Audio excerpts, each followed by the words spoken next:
গাজা উপত্যকায় শিগগিরই যুদ্ধবিরতি জানালেন মার্কিন প্রেসিডেন্ট। দ্রুত যুদ্ধবিরতিতে নেতানিয়াহুকে আহ্বান ম্যাক্রোর। হামাস ঠেকাতে 48 ঘন্টার পরিকল্পনা দিতে সেনাবাহিনীকে নির্দেশ নেতানিয়াহুর। উপত্যকায় ইসরায়েলি হামলায় আরও 100 ফিলিস্তিনি নিহত। ইরানের পারমাণবিক স্থাপনা মারাত্মকভাবে ক্ষতিগ্রস্ত জানালেন সিআইএ পরিচালক। আসছে সপ্তাহে বৈঠকে বসছে তেহরান ওয়াশিংটন। নিউ ইয়র্কে ইতিহাস গড়লেন ভারতীয় বংশোদ্ভূত জোহরান মামদানি। পাগল কমিউনিস্ট ও ভয়ঙ্কর বলে বিদ্রুপ ট্রাম্পের। ইরান দেশ জুড়ে কঠোর নিরাপত্তা অভিযান শুরু। যুদ্ধবিরতির পর চীন সফরে ইরানের প্রতিরক্ষা মন্ত্রী।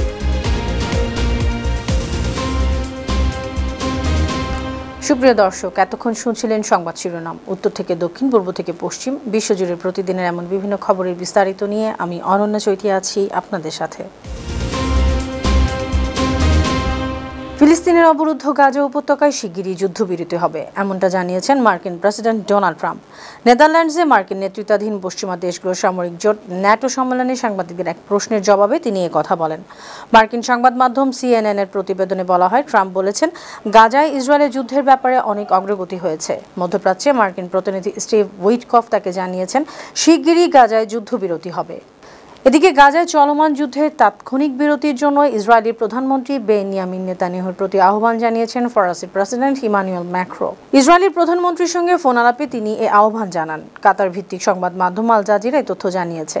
ফোন আলাপের পর সোশ্যাল মিডিয়া এক্সে দেয়া পোস্টে ম্যাক্রো বলেন, আমি প্রধানমন্ত্রীর কাছে গাজায় যুদ্ধবিরতি প্রতিষ্ঠার চূড়ান্ত প্রয়োজনীয়তার কথা পুনর্ব্যক্ত করেছি। অন্যদিকে গাজায় মানবিক সহায়তা আবারও হামাসের দখলে যাচ্ছে। এমন তথ্য পাওয়ার পর সেনাবাহিনীকে 48 ঘন্টার মধ্যে একটি কার্যকর পরিকল্পনা তৈরির নির্দেশ দিয়েছেন ইসরায়েলের প্রধানমন্ত্রী বেনিয়ামিন নেতানিয়াহু। বুধবার এক বিবৃতিতে বলা হয়, হামাস আবারও গাজার উত্তরাঞ্চলে প্রবেশ করা মানবিক সাহায্য সাধারণ জনগণের কাছ থেকে ছিনিয়ে নিচ্ছে। কাতার ভিত্তিক সংবাদ মাধ্যম আল জাজিরা জানায়, এই বিবৃতির পরই সেনাবাহিনীকে 48 ঘন্টার মধ্যে একটি কার্যকর পরিকল্পনা তৈরির নির্দেশ দিয়েছেন ইসরায়েলি প্রধানমন্ত্রী। গাজা উপত্যকায় ইসরায়েলি হামলায় আরও 100 ফিলিস্তিনি নিহত হয়েছেন। আহত হয়েছেন 400-রও বেশি মানুষ। গাজার অবরুদ্ধ এলাকায় খাদ্য ও সহায়তা নিতে যাওয়া মানুষদের উপর বুধবার ভোর থেকে সন্ধ্যা পর্যন্ত হামলায় এসব হতাহত হয়। বৃহস্পতিবার তুরস্কের বার্তা সংস্থা আনাদোলু নিউজ এজেন্সি এ তথ্য জানিয়েছে। এ নিয়ে গেল 27 মে থেকে এখন পর্যন্ত 600 জনের বেশি ফিলিস্তিনি ত্রাণ নিতে গিয়ে প্রাণ হারিয়েছেন। আহত হয়েছেন 1200-রও বেশি মানুষ।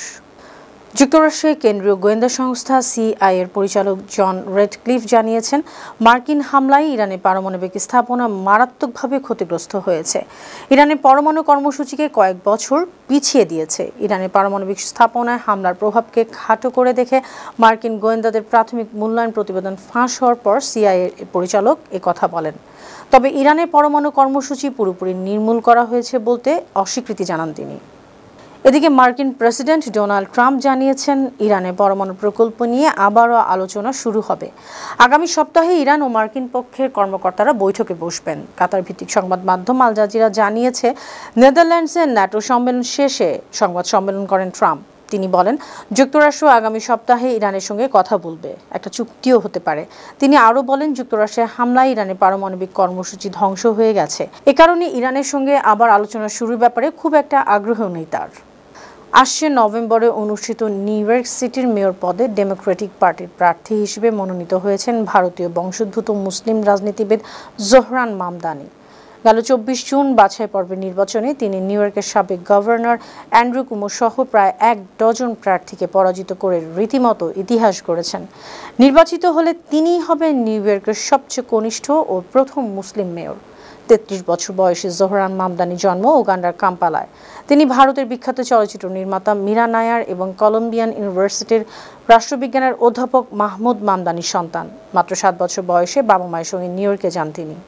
এদিকে জোহরান মামদানির ডেমোক্র্যাট প্রার্থী মনোনীত হওয়ায় কড়া প্রতিক্রিয়া জানিয়েছেন দেশটির প্রেসিডেন্ট ডোনাল্ড ট্রাম্প। একাধিক পোস্টে ট্রাম্প বিদ্রূপ করেছেন জোহরান মামদানির চেহারা, কণ্ঠস্বর ও বুদ্ধিমত্তা নিয়ে। মামদানিকে শতভাগ পাগল কমিউনিস্ট বলেও তিনি কটাক্ষ করেছেন। নিজের মালিকানাধীন সামাজিক যোগাযোগ মাধ্যম ট্রুথ সোশ্যালের এক পোস্টে ট্রাম্প লিখেছেন, জোহরান মামদানি শতভাগ পাগল কমিউনিস্ট ডেমোক্রেটিক। তিনি দেখতে ভয়ঙ্কর, বিরক্তিকর কণ্ঠ, তার বুদ্ধিশুদ্ধিও খুব একটা নেই। ইসরায়েলের সঙ্গে যুদ্ধবিরতির পর এখন দেশের ভেতর দমন নিপীড়নের দিকে মনোযোগ দিচ্ছে পেজেশকিয়ান সরকার। এমন অভিযোগ করেছেন দেশটির মানবাধিকার কর্মীরা। তারা জানান, ইরানের কুর্দি অধ্যুষিত অঞ্চলে সেনা মোতায়েন, গণগ্রেফতার ও মৃত্যুদণ্ড কার্যকর করে দেশজুড়ে কঠোর নিরাপত্তা অভিযান শুরু করেছে আইন শৃঙ্খলা রক্ষাকারী বাহিনী। বৃহস্পতিবার এ খবর দিয়েছে ব্রিটিশ বার্তা সংস্থা রয়টার্স। তাদের প্রতিবেদনে বলা হয়েছে, 13 জুন ইসরায়েলের বিমান হামলা শুরু হওয়ার কয়েকদিনের মধ্যে ইরানের নিরাপত্তা বাহিনী রাস্তায় টহল জোরদার করে দেশব্যাপী ব্যাপক ধরপাকড় চালায়। এদিকে যুদ্ধবিরতির পর প্রথম বিদেশ সফরে হিসেবে চীনে গেছেন ইরানের প্রতিরক্ষা মন্ত্রী আজিজ নাসিরজাদেহ। তিনি পূর্ব চীনের সমুদ্র উপকূলবর্তী শহর সিংদাওতে সাংহাই সহযোগিতা সংস্থা SCCO সদস্য রাষ্ট্রগুলোর প্রতিরক্ষা মন্ত্রীদের বৈঠকে অংশ নিচ্ছেন। চীনের প্রতিরক্ষা মন্ত্রী দং জুন আয়োজিত এই বৈঠকে বুধবার শুরু হয়েছে। আজ বৃহস্পতিবারও বৈঠক চলবে। গেল বুধবার সম্মেলনের ফাঁকে নাসিরজাদেহের সঙ্গে দ্বিপাক্ষিক বৈঠক করেছেন চীনা প্রতিরক্ষা মন্ত্রী। সুপ্রিয় দর্শক, এই ছিল আজকের বিশ্বজুড়ে প্রতিদিন। এমন আরও নানা খবর নিয়ে আগামীকাল আবার আপনাদের সামনে হাজির হব।